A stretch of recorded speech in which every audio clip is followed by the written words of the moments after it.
Hello everyone, welcome to TS news digital. ఇంకొన్ని రోజులు IPL అయిపోతుంది. ఒక చిన్న బ్రేక్ తీసుకున్నామా, ఇంకా T20 వరల్డ్ కప్ స్టార్ట్ అవుతుంది.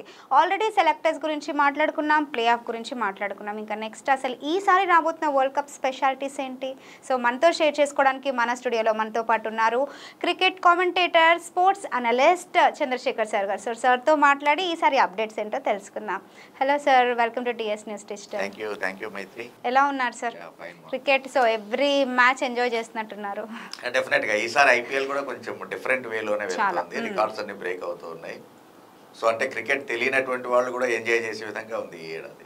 ఎంత మాట్లాడుకున్నా ప్రతిసారి డిఫరెంట్ గానే ఉంటుంది. చూస్తే ఈసారి T20 వరల్డ్ కప్ ఏంటంటే 9th ఎడిషన్. మరి ఈసారి స్పెషాలిటీస్ ఏంటి? ఈసారి కొంచెం డిఫరెంట్ గానే ఉంటుంది T20 వరల్డ్ కప్ కూడా. ఎందుకంటే మొట్టమొదటిసారి ఏకంగా 20 టీమ్స్ పార్టిసిపేట్ చేస్తూ ఉన్నాయి.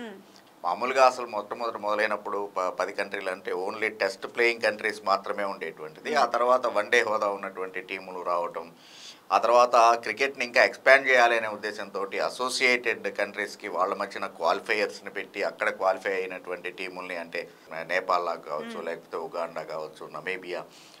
సో ఇట్లాంటి క్రికెట్ అనేటువంటి తెలియనటువంటి వాటి అక్కడ ఆ కార్నర్స్ కూడా వెళ్ళి క్రికెట్ని డెవలప్ చేసి ఆ క్వాలిఫైయర్స్ని పెట్టి అక్కడి నుంచి క్వాలిఫై అయినటువంటి వాళ్ళని దీంట్లోకి తీసుకుని రావడం. ఓవరాల్గా ఈసారి 20 టీములు పార్టిసిపేట్ చేయడం, 20 కంట్రీస్ పార్టిసిపేట్ చేయడం అనేటువంటి ఫస్ట్ టైం క్రికెట్కి సంబంధించి. మామూలుగా ఎప్పుడు కూడా క్రికెట్ ఏదో ఒక 8-10 దేశాలకే పరిమితమైంది, కానీ దీన్ని వరల్డ్ కప్ అంటూ ఉంటారు మీరు, అట్లా అనేటువంటి కామెంట్స్ వస్తూ ఉంటాయి. కొంచెం క్రికెట్ ఎక్కువగా నచ్చనటువంటి మినీ వరల్డ్ కప్ అని అంటుంటారు కదా. Mini world cup is different again. అంటే మామూలుగా వచ్చేటువంటి T20ను 50 ఫార్మేట్కి డెఫినెట్గానే అది వరల్డ్ కప్ కిందే అవుతూ ఉంటుంది. అదే అనేటువంటిది మినీ వరల్డ్ కప్ అని ఎందుకంటారంటే, ఇంత పెద్ద ప్రపంచంలో కేవలం ఏదో 10 కంట్రీసే ఆడుతున్నటువంటి దాన్ని మీరు వరల్డ్ కప్ ఎట్లా అంటారు అనేటువంటిది ఒకటి. అసలు యాక్చువల్గా మినీ వరల్డ్ కప్ అనేటువంటిది మామూలుగా CLT20 అనేటువంటిది ఉండేటువంటిది. దాన్ని మనం తర్వాత రివైవ్ చేయాలని అనుకుంటున్నారు ఇప్పుడు బీసీసీ. ఒకవేళ అది ఓకే అయితే దాని గురించి మనం తర్వాత మాట్లాడుతున్నాం. సో ఓవరాల్గా ఆ రకమైనటువంటి తోటి మొత్తానికి 20 కంట్రీస్ పార్టిసిపేట్ చేయడం it's a record first time.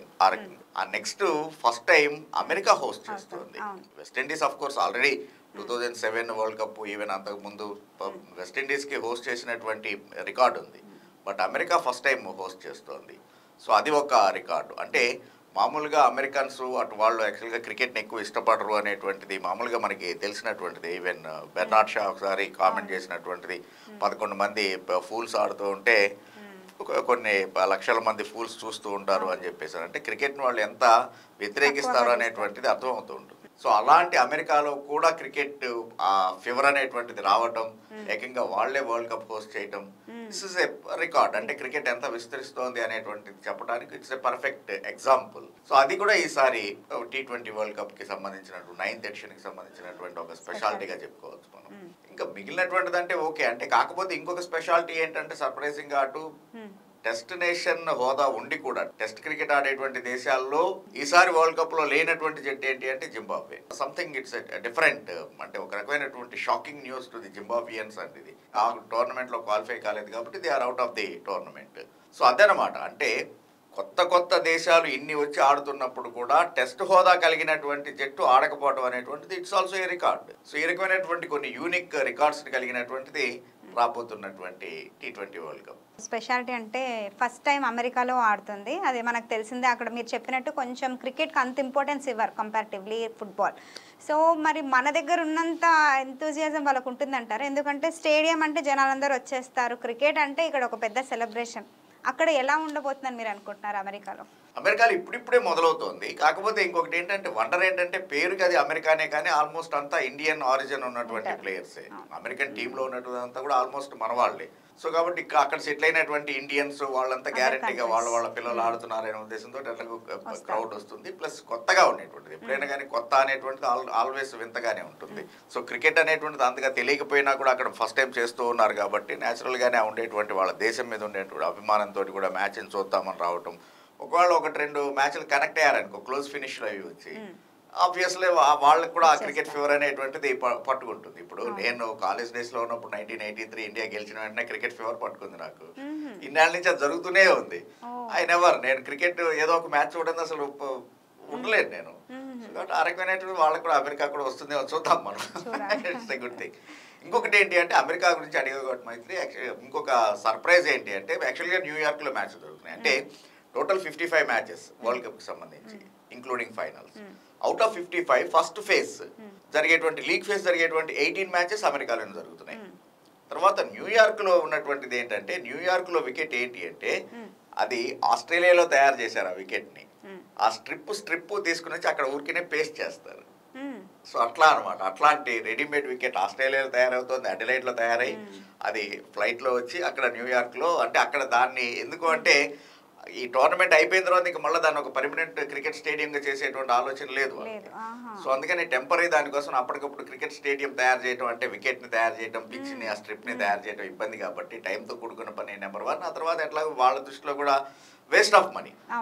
ఒకసారి ఈవెంట్ అయిపోయిన తర్వాత ఇంకా దాంతో మనం ఉపయోగించట్లేదు. ఎట్లయితే లాస్ట్ సాకర్ని గమనిస్తే కనుక వరల్డ్ కప్ అప్పుడు ఏ రకమైనటువంటి కొత్త ఇవి చేశారు. సో అట్లాంటి నేచర్లో ఆస్ట్రేలియాలో తయారవుతుంది స్ట్రిప్, ఆ వికెట్, గ్రాస్ అదంతా కూడాను అక్కడికి వచ్చి దాన్ని తీసి అక్కడ పేస్ట్ చేస్తున్నారు టోర్నమెంట్ అయిన తర్వాత ఇది. సో అది కూడా ఒక స్పెషాలిటీనే ఈసారి. ఇంత ఆలోచిస్తారా అంటే అది ఒక ఖర్చులాగా ఆలోచిస్తారు ఎందుకంటే వరల్డ్ కప్ అంటే వరల్డ్ మొత్తం చూస్తుంది కదా ఇంకా ఆఫ్ కోర్స్ కమర్షియల్స్ కూడా చాలా వస్తాయి. క్రికెట్ ని కంప్లీట్ ఫాలో అవుతున్నాను కాబట్టి నాకు తెలుసు. అది ఇప్పుడు నేను చెప్పేదాకా మైత్రికి తెలుసు అట్లా ఒక ఆలోచించలేదు స్టిక్ చేస్తారనే విషయం అయితే నాకు తెలియదు సార్. ఎందుకంటే సో అందుకని ఒకసారి అది చేసిన తర్వాత గ్రౌండ్ లెవెల్లో వచ్చేసిన తర్వాత ఇది నేచురల్ గా ఇక్కడే ఆ గడ్డి అది పెరిగింది, ఇక్కడే వికెట్ తయారు చేశారు అనుకుంటారే కానీ చెప్పేదాకా ఎక్కడి నుంచో తీసుకుని ఆ స్ట్రిప్ అక్కడ పెట్టారనేటువంటి ఎవరికి తెలియదు. వరల్డ్ కప్ అంటే క్రికెట్ మన ఇండియాలో చాలా ఫేమస్, మనందరం ఇష్టపడతాం. క్రికెట్ గురించి మనం ఎంత గ్రౌండ్ వర్క్ చేస్తాం, ఎన్ని రోజుల నుంచి మాట్లాడతాం తెలుసు కాబట్టి ఆబ్వియస్లీ అక్కడ కూడా అంతే ఎక్సైట్మెంట్ గా ఉంటుందేమో, గ్రౌండ్ వర్క్ చాలా ఉంటుందేమో అనుకున్నాను. ఈ విషయం నాకు ఇప్పటివరకు తెలియదు. ఈసారి 9th ఎడిషన్ లో అంటే ఇప్పటికి ప్రీవియస్ దానికి ఏమైనా రూల్స్ కొత్తగా ఏమైనా యాడ్ ఆన్స్ కానీ ఏమైనా చేంజెస్ కానీ అయ్యాయా అలా? Yeah good one. అంటే ఈసారి గ్యారంటీగానే అంటే స్టాప్ వాచ్ అనేటువంటి దాన్ని ఒకటి చూస్తున్నారు. స్టాపర్ అని మామూలుగా 85 minutes లో 20 overs వేసేయాలి. ఆ తర్వాత మళ్ళీ 15 minutes బ్రేక్ ఉంటుంది. తర్వాత మళ్ళీ 85 minutes లో వేయాలి. కానీ రాను ఏమవుతుందంటే గేమ్ల మధ్యన అంటే ఉండేటువంటి ఆ కాంపిటీషన్ తోటి చాలా స్లో రేట్ అవుతుంది. Even if you look at గుర్తుంటే కనుక రిషబ్ పంత్ యాక్చువల్గా లాస్ట్ మ్యాచ్ బెంగళూరుతో జరిగిన మ్యాచ్ అతను సస్పెండ్ అయ్యాడు ఎందుకంటే స్లో ఓవర్ రేట్. క్యాప్టెన్ టైంకి ఓవర్లు కంప్లీట్ చేయలేదు కాబట్టి బీసీసీ అతని మీద ఐపీఎల్లో ఒక మ్యాచ్ బ్యాన్ చేసింది. ఈవెన్ చాలా మంది క్యాప్టెన్లు for that matter Hardik Pandya లాంటి వాళ్ళు కావచ్చు ఎవరైనా కానీ ఈవెన్ ఫైనాన్షియల్ పెనాల్టీ కట్టినటువంటిది కూడా ఉంది, మానిటరీ లాస్. సో కాబట్టి వీటన్నిటిని దృష్టిలో పెట్టుకొని ఎందుకంటే broadcasting is more important. Plus మన టైం ప్రకారం నైట్ 8 o'clock మొదలవుతాయి. సో 8 నుంచి ఇంకా లేట్ అయితే 1 o'clock 2 o'clock దాకా వెళ్ళింది అనుకో. జస్ట్ ఇమాజిన్ అసలు ఎండ్ ఆఫ్ ది మ్యాచ్ ఎవరు చూడరు, ఎక్కువ మంది నిద్రపోయేటువంటి పరిస్థితి ఎంత క్రికెట్ క్రేజీ ఉన్నా కూడా. సో అందుకని ఏంటి అంటే ఈసారి ఖచ్చితంగా టైం లోపల ఓవర్లు ఫినిష్ చేయాలి అనేటువంటి ఒక టైం బౌండరీని పెట్టారు, టైం ఫ్రేమ్ ని ఫిక్స్ చేశారు. సో దాంతో ఏంటి అంటే ఓవర్ కి మధ్యలో స్టాప్ వాచ్ ఎంపైర్స్ చూసుకుంటూ ఉంటారు. అన్ఫోర్సీన్ సిచ్యువేషన్స్ ఏదైనా ఉండొచ్చు కాక ఎవరైనా ప్లేయర్ కి దెబ్బ తగలటమో లేకపోతే బాల్ స్టేడియం బయట వెళ్ళిపోతే దాన్ని మళ్ళీ రిట్రీవల్ కి టైం పట్టడం అట్లాంటిది దట్స్ ఓకే. అంటే which is not in the fielding side captains hands it's okay acceptable. But with in his limits deliberately if he makes the delay he will be penalised. So అదనమాట ఈసారి అదొకటి కొంచెం కనీసం at least first half even చూసేటువంటి టీవీల ముందు చూసేటువంటి ప్రేక్షకులు కూడా ఎగ్జైటింగ్ గా చూస్తూ ఉంటారు. నిజంగానే అక్కడ టైమర్ తిరుగుతూ ఉండటము, ఆ 60 seconds ఆ కౌంట్ డౌన్ మొదలవటము. సో ఈ రకమైనటువంటి ఇదొకటి కొత్తది పెట్టారు. ఆ తర్వాత ఏంటంటే టై అనేటువంటిది లేకుండా ఈసారి ఒకవేళ మ్యాచ్ కనుక ఈ అంటే స్కోర్స్ ఈక్వల్ అయ్యేట్లయితే సహజంగా టై, ఆ టై వచ్చినప్పుడు యాక్చువల్గా సూపర్ ఓవర్ చూసుకునేవాళ్ళు. సూపర్ ఓవర్ ఒకటే ఉండేటువంటిది. అదే అందుకనే యాక్చువల్గా last world cup incident England New Zealand జట్ల మధ్య జరిగినటువంటి ఆ ఇన్సిడెంట్ దృష్టిలో పెట్టుకొని ఈసారి ఏంటంటే అప్పటి నుంచి రూల్ ఏం మార్చారు అంటే సూపర్ ఓవర్ వచ్చినా కూడా రిజల్ట్ వచ్చేదాకా that super overs will continue, let it be N number. ఒకటే సూపర్ ఓవర్ తోటి ఆగిపోవాలనేటువంటిది లేదు. 1 2 3 4 5 మొత్తానికి రిజల్ట్ వచ్చేదాకా until you achieve the result that number of super overs will be continued. So అదనమాట చెప్పలేము. ఒకవేళ సూపర్ ఓవర్ టై అయింది మళ్ళా సూపర్ ఓవర్ మళ్ళా టై అయింది మళ్ళా సూపర్ ఓవర్ మళ్ళా టై అయింది మళ్ళా సూపర్ ఓవర్. సో రిజల్ట్ వచ్చేదాకా సూపర్ ఓవర్ కంటిన్యూ అవుతూనే ఉంటుంది.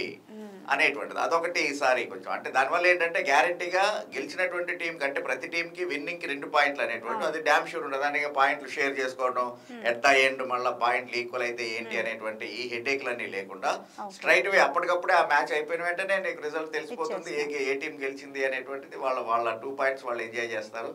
సో ఆ రకంగా అదొకటి క్లియర్ కట్ గా ఉంది. సో ఒక టై అయితే ఏంటి అనేటువంటి కన్ఫ్యూజన్ చూసేటువంటి క్రికెట్ లవర్స్ కి అవి లేకుండా any number of super overs మొత్తానికి రిజల్ట్ రావాలి అనేది. సో ఇదొకటి కొంచెం ఇంట్రెస్టింగ్ ఇదే. సో ఆ తర్వాత ఆఫ్ కోర్స్ డిఆర్ఎస్ ఎట్లాగో ప్రతి టీం 2 డిఆర్ఎస్లు ఉండటము రిఫరల్ కింద, అట్లాగే 2 bouncers in an over, it's all continuing. ఇప్పుడు లేటెస్ట్గా ఎప్పుడైతే ఇది ఇంట్రడ్యూస్ చేశారో 2 బౌన్సర్స్ ఇన్ యాన్ ఓవర్ అది కంటిన్యూ అవుతుంటుంది. సో ఈ రకమైన దాంతో పాటుగా అడిషనల్గా ముందు టైమర్ ఆ స్టాప్ వాచ్ అనేటువంటి దట్స్ ఎన్ ఎక్స్పెరిమెంటల్ ఇది. అది సక్సెస్ అయితే ఆ తర్వాత ఇంకా వరల్డ్ కప్ తర్వాత కూడా కంటిన్యూ చేస్తారు. బట్ ఒకవేళ సక్సెస్ కాకపోతే ఆల్టర్నేటివ్ ఏంటి అని చూస్తారు. కానీ మొత్తానికి ఈ 2 అంటే రిజల్ట్ వచ్చేదాకా సూపర్ ఓవర్ కంటిన్యూ అవ్వటం ప్లస్ ఇది టైమర్ని ఫిక్స్ చేయటం 60 సెకండ్లో you have to start the next over. మనకు చూడడానికి బాగుంటుంది కానీ వాళ్ళకైతే ప్రెషరే. బిట్వీన్ ది ఓవర్స్ యాక్చువల్గా వాళ్ళు చాలా అలర్ట్గా ఉండాలి. ఏ ఫీల్డర్ ఎక్కడ ఉండాలి ఏంటి అనేటువంటిది. సహజంగానే దానివల్ల ఏంటంటే ఒక రకంగా ప్లేయర్ కూడా ఎక్కువ స్ట్రెయిన్ అవ్వకుండా తగ్గుతుంది నా ఉద్దేశం. ఎందుకంటే ప్రాక్టికల్గా గ్రౌండ్లో ఎంపైరింగ్ చేస్తూ నేను చూసేటువంటి వాడిని. ఇప్పుడు సడన్గా నువ్వు లాంగ్ ఆన్ వాడిని తీసుకొచ్చి డీప్ ఫైన్లు ఎక్కువ లేకపోతే థర్డ్ మ్యాన్ వాళ్ళని తీసుకొచ్చి లాంగ్ ఆఫ్కో వెళ్ళు అంటే కనుక ఈ కార్నర్ నుంచి ఆ కార్నర్కి పరిగెత్తేటప్పటికి బాల్ ఫీల్డింగ్ చేసే లోపే అలసిపోతూ ఉంటాడు ప్లేయర్. సో అలా కాకుండా ఎప్పుడైతే ఇది ఉందో మహా అయితే కనుక లాంగ్ ఆన్ వాడిని మిడ్ ఆన్ లోకి తీసుకుని వస్తాడు, లేకపోతే లాంగ్ ఆఫ్ వాడిని మిడ్ ఆఫ్ లోకి తీసుకుని వస్తాడు, maybe to the covers or mid wicket. అంటే within the shortest distance వాళ్ళ మూవ్మెంట్స్ ఉంటాయి కాబట్టి వాళ్ళు కూడా ఎక్కువ స్ట్రెయిన్ అవ్వకుండా ఉంటారు. సో అది ఒక రకంగా ఈ ఐడియా అనేటువంటిది బాగుంది. దీన్ని కూడా దృష్టిలో పెట్టుకునే బహుశా ఈ ఐడియా ఈ రూల్ ని ఫ్రేమ్ చేశారేమో అనుకుంటున్నాను నేను. ఓవర్ ది 35 years నుంచి నాకున్నటువంటి క్రికెటింగ్ ఎక్స్పీరియన్స్ చూస్తే. సార్ అయితే ఒక టీం గురించి మాట్లాడదాం సార్. వెస్టిండీస్ ఒకసారి వెస్టిండీస్ ఆడుతున్నారంటే అందరూ భయపడేవాళ్ళు, అన్ని టీమ్స్ భయపడేవాళ్ళు. ఇప్పుడు ఏమేమిందంటే వాళ్ళు మెల్లిమెల్లిగా తగ్గిపోయారు. వాళ్ళ పర్ఫార్మెన్స్ అంతా కూడా చిన్న చిన్న గేమ్స్తో ఓడిపోవడం అంతా కూడా కొంచెం అందరికీ తెలిసిపోయింది వెస్టిండీస్ పర్ఫార్మెన్స్ తగ్గిపోయింది అని. మరి ఈసారి వాళ్ళే హోస్ట్ చేస్తున్నారు, మరి వాళ్ళ పర్ఫార్మెన్స్ ఎలా ఉండబోతుందని మీరు అనుకుంటున్నారు? కసి అనేటువంటిది వాళ్ళలో డెఫినెట్గానే అండర్లైన్ ఉంటుందా, అండర్ కరెంట్ అనేటువంటిది ఉంటుంది. ఎందుకంటే క్వాలిఫై కాలేదు, లాస్ట్ వరల్డ్ కప్కి వాళ్ళు క్వాలిఫై కాకపోవడం అనేటువంటిది వెస్టిండీస్ క్రికెట్ మొదలైన తర్వాత వాళ్ళ హిస్టరీలోనే అది రికార్డు. ఒక రకంగా అది అవమానకరమైనటువంటిది, దేశానికి అవమానకరమైనటువంటిది. ఏకంగా వరల్డ్ కప్కి క్వాలిఫై కానటువంటి ఫస్ట్ 60 over ఫార్మేట్ 2 సార్లు గెలిచినటువంటిది, థర్డ్ టైం మన మీద ఓడిపోయారు ఆఫ్ కోర్స్, అంటే రన్నర్ అప్. అలాంటి team even for that matter యాక్చువల్గా T20 వరల్డ్ కప్ని 2 సార్లు గెలిచారు వాళ్ళు. ఇంగ్లాండ్ 2 సార్లు గెలిచారు, వీళ్ళు 2 సార్లు గెలిచారు. మనం ఆఫ్ కోర్స్ ఫస్ట్ టైం మనం గెలిచాం, ఆ తర్వాత ఫాలోస్ పాకిస్తాన్ గెలిచింది, తర్వాత ఆస్ట్రేలియా గెలిచింది. అదంతా అంటే T20 వరల్డ్ కప్ కూడా 2 సార్లు గెలిచినటువంటి జట్టుకి అసలు జట్టులో అంటే టోర్నమెంట్లోకి ఎంట్రీనే లేకపోవడం అనేటువంటిది చాలా అవమానకరమే.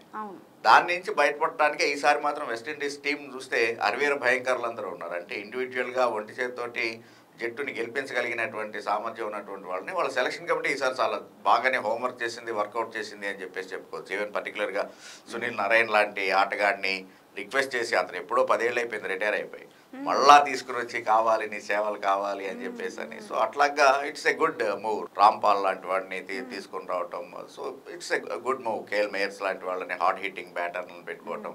సో ఓవరాల్గా టీంని కనుక చూస్తే ఈసారి చాలా బాగుంది. డెఫినెట్గా వాళ్ళు వండర్స్ చేసేటువంటి అవకాశం ఉంది. ఇంకా ఒక మాటలో చెప్పాలి అంటే కనుక లారా ప్రొడిక్షన్ ప్రకారం చెప్పుకోవాలి అంటే ఈసారి ఫైనల్స్ ఇండియా వెస్టిండీస్ ఆడతాయి అని చెప్పేసరి ముందే చెప్తూ ఉన్నాడు. సో మొత్తానికి వెస్టిండీస్ మాత్రం ఈసారి చాలా స్ట్రాంగ్ సైడ్గానే ఉంది. సో మరి మన ఇండియన్ టీం పర్ఫార్మెన్స్ ఎలా ఉండబోతుంది అనుకుంటున్నారు? ఇండియన్ టీం ఆఫ్ కోర్స్ బాగానే ఉంది, ఉన్నటువంటి దాంతో బాగానే చేశారు. ఇంకా అందులోనే ఇప్పటికీ కూడా ట్రోల్స్ అవుతున్నది ఏంటి అంటే రింకు సింగ్కి ఎందుకు ఛాన్స్ ఇవ్వలేదు అనేటువంటిది. అది ఇప్పటికీ బీసీసీఐ సెలెక్టర్లని క్వశ్చన్ చేస్తూనే ఉన్నారు అభిమానులు. సో అది మరి ఒకవేళ ఎందుకంటే రేపు నెక్స్ట్ వీక్కి ఫైనల్ ఇవ్వాల్సి వస్తుంది. మొట్టమొదటి మామూలుగా మనం 15 ప్రాబబుల్స్ని ఇస్తాము, బట్ ఫైనల్ లిస్ట్ అనేటువంటిది 2-3 daysలో సబ్మిట్ చేయాలి ఐసీసీకి. సో ఆలోపు ఏమైనా ఒకవేళ మార్పులు చేర్పులు ఏమైనా చేస్తారేమో చూడాలి. కానీ బట్ అదర్వైజ్ ఉన్నటువంటి దాంట్లో ఎందుకంటే ఫస్ట్ ఫేజ్ మనం అమెరికాలో ఆడుతూ ఉన్నాం. సో అమెరికా వికెట్స్ అవి ఎట్లా ఉంటాయి అనేటువంటిది ప్రాక్టికల్గా ఇంకా ఎవరికి తెలియదు.